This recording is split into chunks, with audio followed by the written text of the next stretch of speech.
제가 이야기를 하나 여러분에게 드리려고 하는데 아마 들어본 이야기일 수 있을 것입니다. 안다고 옆에 있는 분에게 자꾸 얘기해 주시면 안 돼요. 어느 날 하나님이 천사한테 이 세상을 다 다니면서 가장 아름다운 것 3가지만 네가 한번 뽑아가지고 와라 그랬어요. 벌써 아시는 분이 있는 것 같아요. 그래가지고 천사가 세상을 두루 다니면서 가장 아름다운 것이 무엇인가 하고 찾으러 다녔는데 어느 이렇게 들판을 가다가 들꽃이 너무 아름다워 보이는 거예요. 들꽃이 아름다워요? 안 아름다워요? 그 아름다운 걸 못 느끼는 사람은 좀 문제가 있는 분이에요. 아름답잖아요. 얼마나 아름다워. 그래서 야, 참 아름답구나 하고 천사가 그 중에서 최고로 아름다워 보이는 꽃을 하나 꺾어서 품에 넣었습니다. 그리고 또 가다가 한 아이를 만나게 됩니다. 천진난만한 아이의 미소, 딱 보는 순간 너무나 아름답고 너무나 귀엽고 어휴 이거 어떻게 하나. 그래가지고 아이를 데려가면 뭐가 돼요? 유괴가 되잖아요. 그래서 사진으로 찰칵 찍어서 이거 2개 구했다 2개. 그리고 또 이제 한참 또 갔어요. 근데 이제 어느 저작거리 장터에서 수많은 사람들이 왔다 갔다 하고 막 그러는데 거기 생선 좌판을 펼쳐놓고 생선을 파는 젊은 아낙의 등 뒤에는 어린 아기가 엎여 있었지요. 아이가 어느 순간에 배가 고프다고 막 우니까 이 엄마가 생선 비린내에 절은 이 손을 볏짚으로 쓱쓱 닦아내고는 아이를 탁 내려가지고 젖을 불려 주었어요. 젖을 막 빨아먹는 아이가 배가 부르니까 행복에 젖어가지고 잠에 싹 빠져들어가는 모습, 감동이잖아요. 그래가지고 이 천사가 데려갈 수가 없잖아요. 그래서 자기 수첩에다가 엄마의 사랑, 이렇게 엄마의 사랑이라고 썼단 말이지요. 그리고 이제 3가지를 다 이제 했으니까 이제 하느님한테 가야지 하고 이렇게 샥 올라가는 그 짧은 순간에 자기 품에 있던 그 아름다운 들꽃이 시들어가지고 쓰레기처럼 돼버렸어요. 깜짝 놀랐죠. 이 귀한 걸 하나 잃어버렸네. 큰일 났다. 그래서 이 사진을 딱 꺼내보는 순간 그 어린 아이의 그 해맑은 미소, 그 예쁜 얼굴은 다 사라져버리고 세월의 풍상에 지친 노인의 주름살 투성이 얼굴이 거기 있더라는 거예요. 아이고 큰일 났구나. 2번째 게 날아갔네. 3번째 건 어떻게 됐나 하고 수첩을 딱 꺼내보았더니 엄마의 사랑, 그건 여전히 엄마의 사랑으로 그대로 있다는 거예요. 그래서 어떻게 됐다는 얘기입니까? 하나님한테 뭐만 가져갔어요? 엄마의 사랑만 가지고 갔다는 이야기입니다. 전설 따라 삼천리지요. 근데 이게 그냥 이야기가 아니에요. 그냥 이야기. 우리가 짧은 인생 살면서 우리가 무엇을 추구합니까? 많은 걸 추구하는데 어느 순간에 사라져버려. 어느 순간에 쓰레기가 되어버리고 어느 순간에 다 소용이 없는 것이 되어버리는 거예요. 그러니까 정말 우리가 짧은 인생 살면서 없어지지 않는 영원한 가치, 오래오래 귀한 의미를 가지고 있는 것을 추구하는 삶을 살라. 바로 이런 거예요. 엄마의 사랑만 중요하다 이런 얘기가 아니라 무슨 말인지 아셨죠 여러분? 그렇잖아요.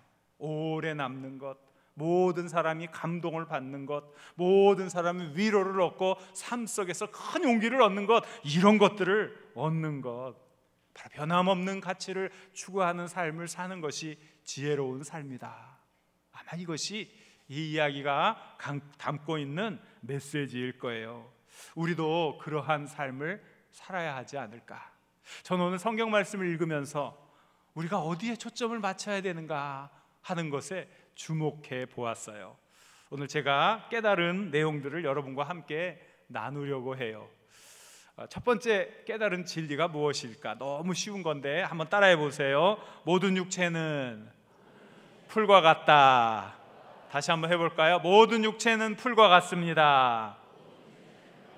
자, 베드로전서 1장 24절 말씀을 같이 읽겠습니다. 그러므로 모든 육체는 풀과 같고 그 모든 영광은 풀의 꽃과 같으니 풀은 마르고 꽃은 떨어지되. 글쎄, 모든 육체는 풀과 같다. 이게 무슨 뜻이에요? 모든 육체는 금방 시들어 버린다는 거예요. 근데 기력이 펄펄한 젊은 사람들은 이 말씀을 읽으면서 코웃음을 칠지 모르겠어요. 그런데 인생의 황혼역에 서 있는 분들은 그게 다 젊은 날에 뭐예요?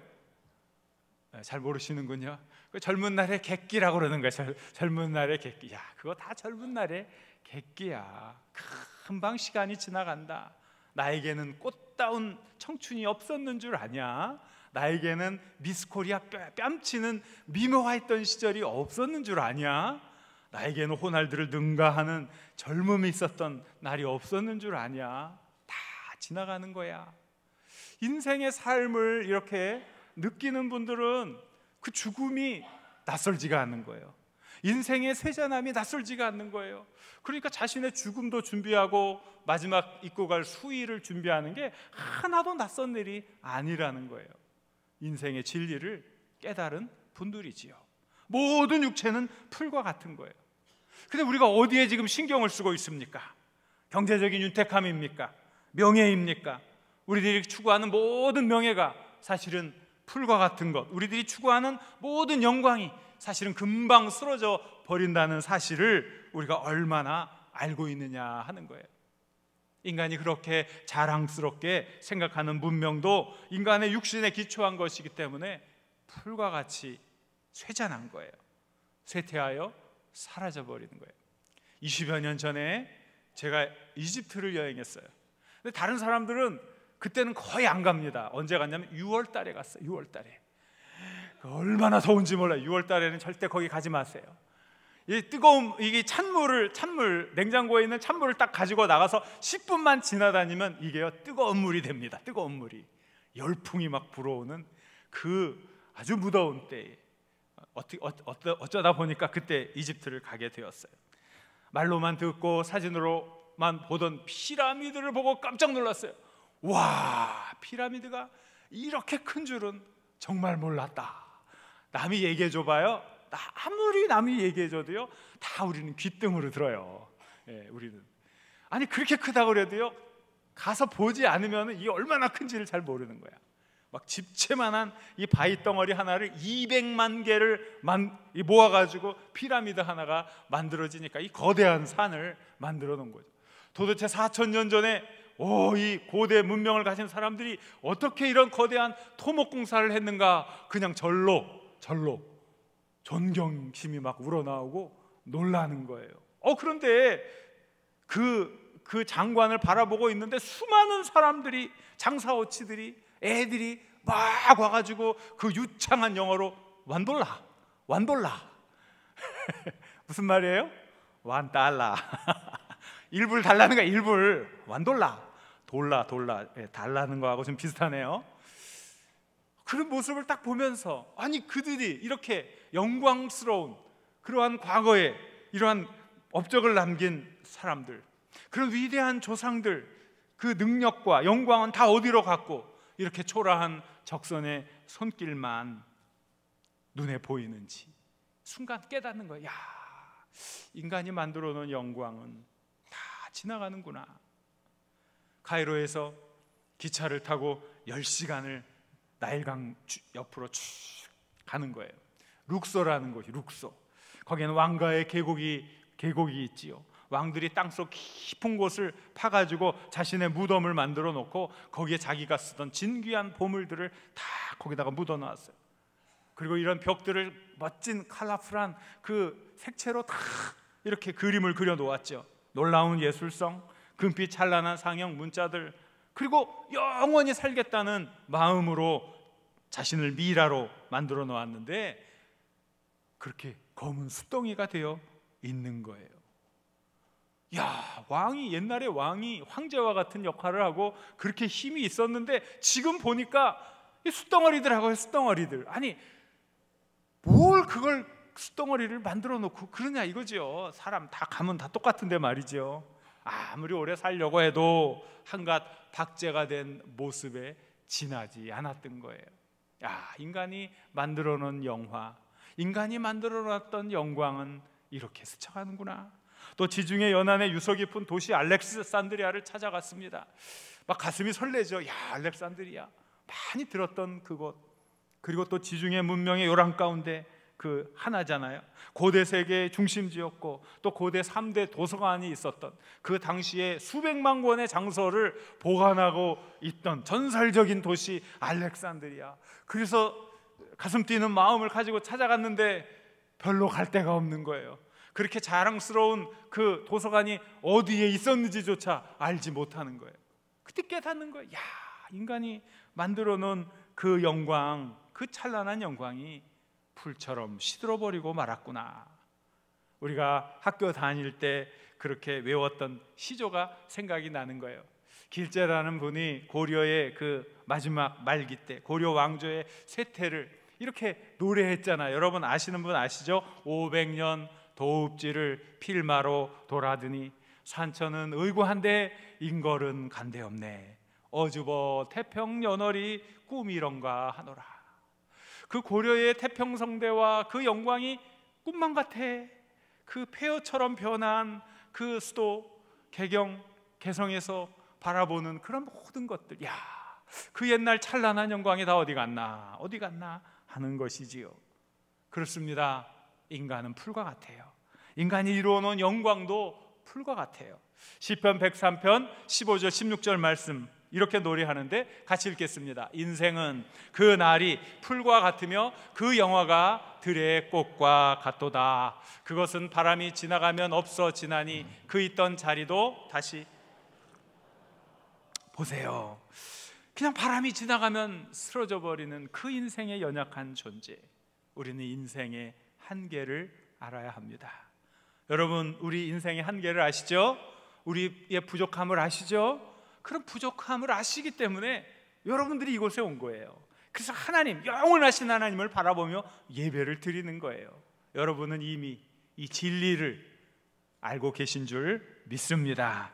이 진리를 아는 것, 인생이 참 무기력하구나, 인생이 참 연약한 존재이구나, 이것을 아는 것에서부터 사실 우리의 신앙이 시작됩니다. 그러면 우리는 하나님을 바라볼 수가 있어요. 하나님을 향해 기도할 수가 있는 법이지요. 따라해 보세요. 하나님의 말씀은 영원합니다. 옆에 있는 분에게 말씀해 주세요. 하나님의 말씀은 영원합니다. 또 남의 말 하듯이 하나님의 말씀은 영원하대요 이러면 안 돼요.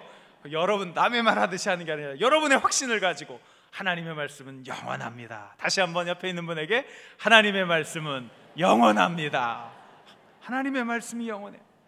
인간이 이 풀과 같이 한정적이고 연약한 존재라면 하나님의 말씀은 영원한 거예요. 능력이 있어요. 영원한 생명을 주시는 거예요. 우리 베드로전서 1장 25절 말씀 같이 읽겠습니다. 오직 주의 말씀은 세세토록 있도다 하였으니 너희에게 전한 복음이 곧 이 말씀이니라. 주의 말씀은 어떻다고요? 주의 말씀은 어떻다고요? 세세토록 있도다. 주의 말씀은 영원토록 있도다. 하나님의 말씀은 영원한 말씀인 줄 믿습니다. 왜 하나님의 말씀이 영원하십니까? 하나님이 영원한 분이기 때문에. 영원한 하나님 말씀, 그래서 영원합니다. 우리 요한복음 1장 1절 너무나 잘 아는 말씀이죠. 우리 자막을 보고 함께 같이 읽겠습니다. 태초에 말씀이 계시니라. 이 말씀이 하나님과 함께 계셨으니 이 말씀은 곧 하나님이시니라.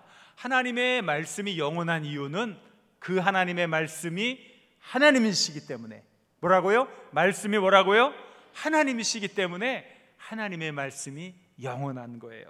그래서 우리는 영원을 사모하는 사람이기 때문에 자꾸 하나님의 말씀을 통해서 영원한 것에 초점을 두고 영원한 것에 매달려야 한다는 거예요. 제가 좀 비유적인 이야기로 여러분들에게 한번 설명을 한번 해볼게요. 여러분 하루살이 아세요? 아시네요. 하루살이. 하루살이는 며칠 살아요? 맞는지 틀리는지는 모르겠어요. 그러나 하루만 사니까 하루살이라고 그랬겠죠. 하루살이하고 우리하고 대화를 나눌 수 있다고 한번 생각해 보세요. 하루살이하고 잘 놀다가 저녁이 되었어. 이제 가야 돼. 우린 자야 되잖아요. 그래서 하루살이가 아쉬워해요. 너무 재밌게 놀았는데. 근데 제가 그러는 거예요. 하루살이한테, 하루살이야, 오늘 너무 재밌게 놀았다. 우리 내일 또 만나서 놀자. 내일 또 만나서 놀자. 근데 하루살이가 뭐라 그래요? 대답들이 여러 가지가 막 나오네요. 자, 하루살이에 내일이 있어요, 없어요?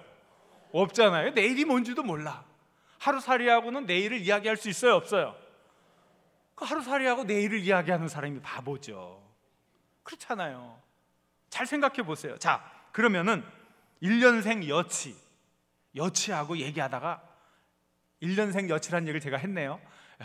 그러니까 내년엔 못 산다는 뜻이에요. 야, 여치야, 내년에 또 만나자. 얘기가 되겠어요, 안 되겠어요? 안 되잖아요. 내년에 만날 만한 사람하고 얘기를 해야 내년에 만나는 거 아니에요. 그러니까 우리가 영혼을 사랑한다는 이야기는 우리 부족한 사람들끼리 얘기해서는 영혼을 이룰 수가 없는 거예요. 영혼이 뭔지 몰라. 우리는 사실은 영혼의 개념이 사실 뭔지도 몰라요. 성경이 가르쳐 주니까 조금 할 뿐이지. 그렇다면 우리가 영혼을 사모하고 영원한 생명을 얻으려면 영혼의 주인이신 하나님을 만나야 하지 않겠어요? 하나님을 통해서 영혼을 배워야 되지 않겠어요? 하나님을 통해서 영혼의 진리 안에 우리가 살아야 하는 것 아니겠습니까? 그래요. 그래서 우리가 하나님의 말씀에 기대어 살아가는 거예요. 근데 하나님의 말씀에는 그것뿐만이 아니라 놀라운 능력도 함께하고 있는 거예요. 우리가 하나님의 사람이다 하는 이야기는 하나님의 능력을 힘입어서 살아간다 하는 뜻도 있는 거예요. 1997년 12월 30일하고 31일 양일에 걸쳐서 남아프리카 공화국에서 메둔사 병원이라는 곳에서 샴 쌍둥이 분리수술을 하게 되었어요. 무려 19시간이나 계속 수술이 되고 있었는데 샴 쌍둥이 분리수술의 최고의 의사인 벤 칼슨 박사와 그 많은 동료들이 19시간째 이 아이의 수술에 몰두하고 있었어요. 얼마나 힘들겠어요. 19시간 정신을 집중해서. 이 아이는 머리가 붙어 있는 거예요. 두뇌가 딱 붙어가지고, 머리통이 붙어가지고 태어난 이 아이를 분리수술하는 게 이게 얼마나 어려운 일입니까? 이 뇌는 인간의 모든 것 아니겠어요? 그 탈진 상태에 빠진 벤 칼슨 박사가 이쯤에서 수술을 중단해야 하지 않을까요?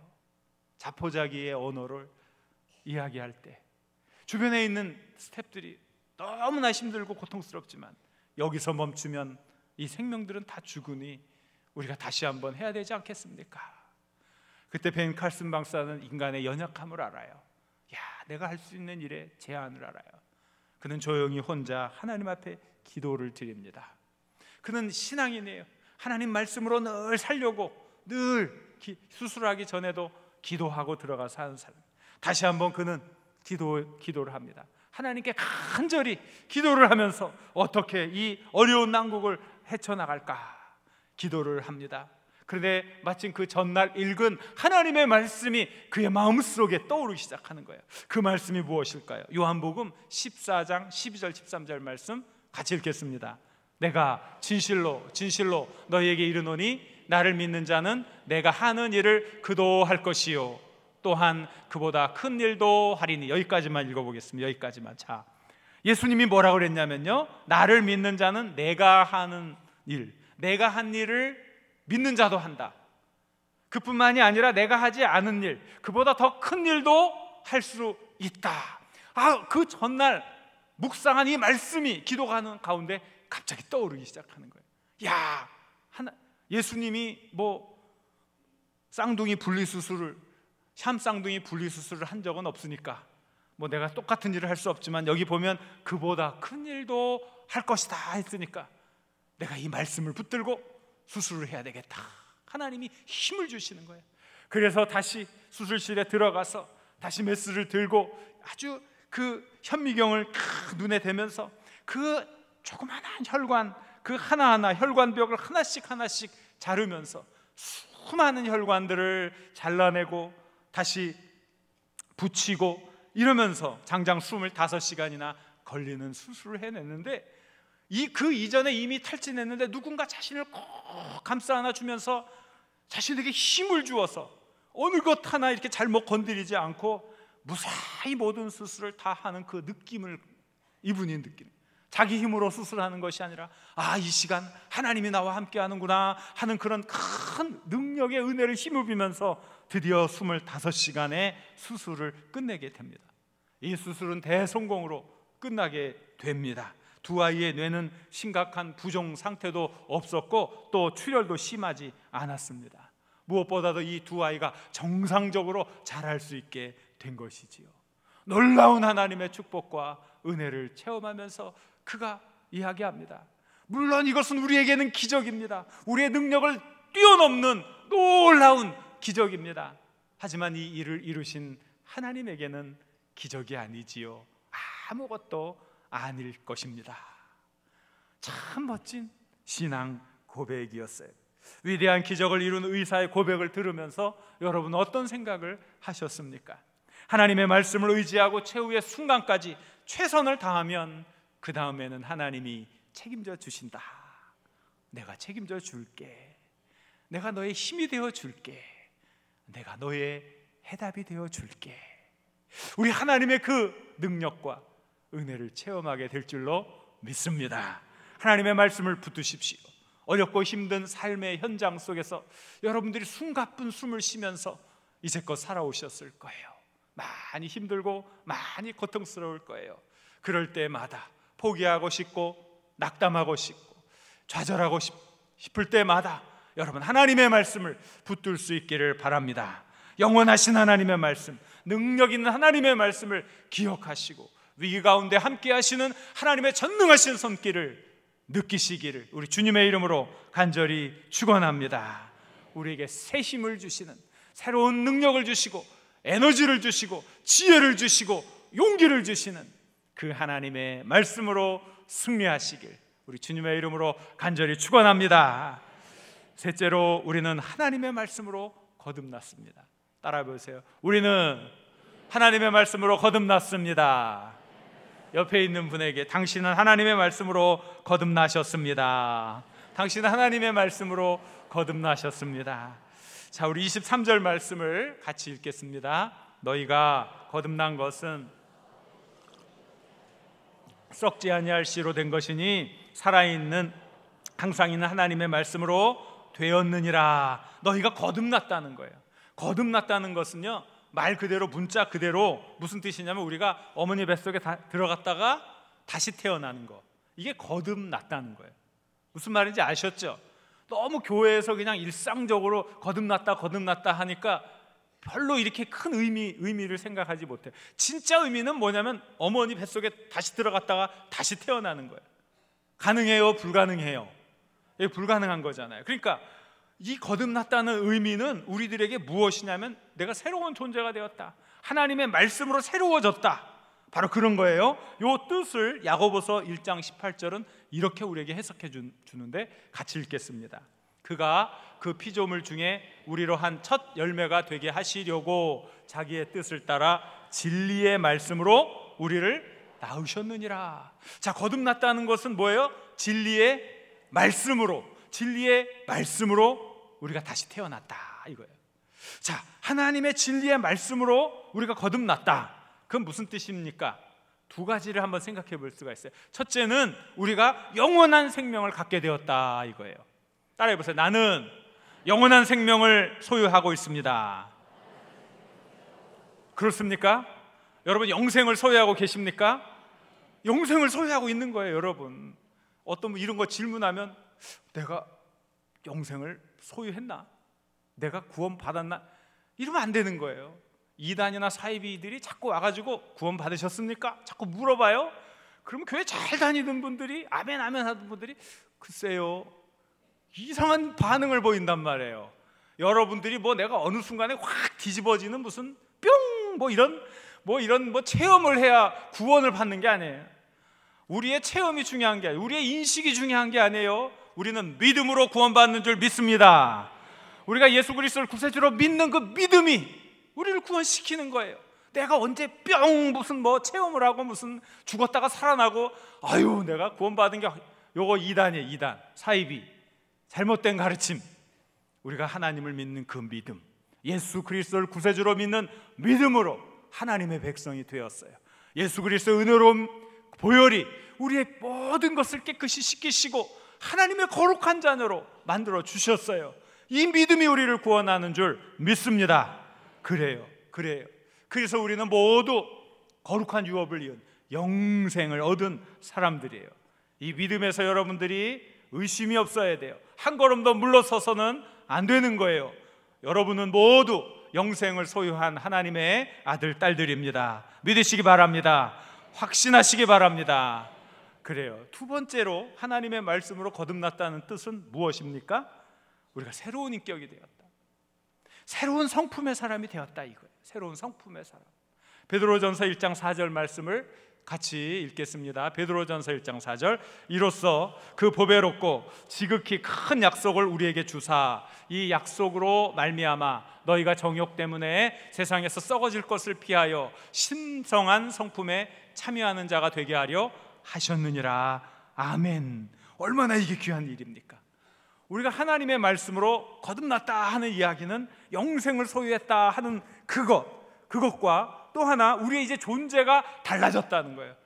전에는 이기심, 욕심, 자만심, 그릇된 세상의 명예를 추구하는 그런 존재였다면 이제는 신성한 성품에 참여하는, 이게 성경은 굉장히 겸손하게 번역을 한 거예요.